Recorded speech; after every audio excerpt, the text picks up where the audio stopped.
ہاں جی، السلام علیکم جی۔ آج ہم بات کرتے ہیں جی سیلیک ڈیزیز کی۔ یہ سیلیک ڈیزیز جو ہے یہ ایک آٹو امیون ڈیزیز ہے باڈی کے اندر، یعنی بچے کو مستقل طور پر کئی کئی سال تک لوز موشن آتی ہے، اس کا ہاضمہ خراب رہتا ہے، تو اس سے پھر اس کی گروتھ کے اوپر بڑا واضح فرق پڑتا ہے۔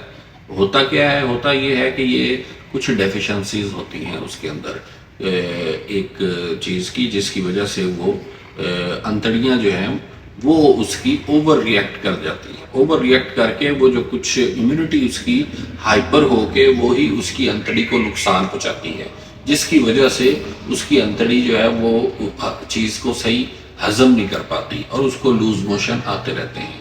اچھا، جب وہ لوز موشن آئیں اور وہ انتڑی جو ہے وہ ابزارب خوراک میں سے ہر چیز نہیں کر رہی، تو اس کے اندر بہت ساری چیزوں کی کمی ہوتی رہتی ہے۔ جیسے کیلشیم کی کمی ہو تو اس کی ہڈیاں کمزور ہو جائیں گی، آئرن کی کمی ہو تو اس میں بلڈ کی کمی ہو جاتی ہے، اور وائٹامن ڈی کی کمی ہو، گروتھ میں اس کی سٹنٹنگ وغیرہ کی طرف چلا جاتا ہے بچہ۔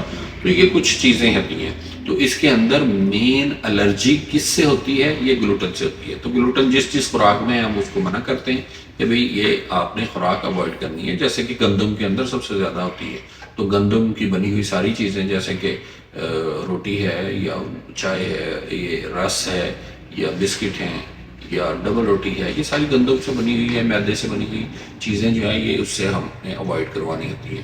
تو ہم نے چاول اس کو کرنے ہیں کہ بھئی چاول وہ زیادہ لے، چاول کی بنی ہوئی روٹی بھی لے سکتا ہے، چنے کی روٹی ہوتی ہے، اور اس طرح کی بہت ساری چیزیں جو ہیں جس کے اندر گلوٹن فری، بعض اوقات آٹا بھی ملتا ہے مارکیٹ میں، تو یہ اس سے ہم نے اوائڈ کرنا ہے گلوٹن سے۔ تو عمومی طور پہ گندم کی الرجی ہوتی ہے، تو اس میں ایک تو وہ ڈیفیشنسیز میں نے بتائی ہیں، تو ایسے بچوں میں علامات میں آپ دیکھ سکتے ہیں کہ اس میں جو ڈیفیشنسیز ہیں ان کو پورا کرنا ہے، اور جس چیز سے الرجی ہے اس کو ہم نے روکنا ہے، تو وہ بچے ٹھیک ہو جاتے ہوتے ہیں۔ بہت شکریہ۔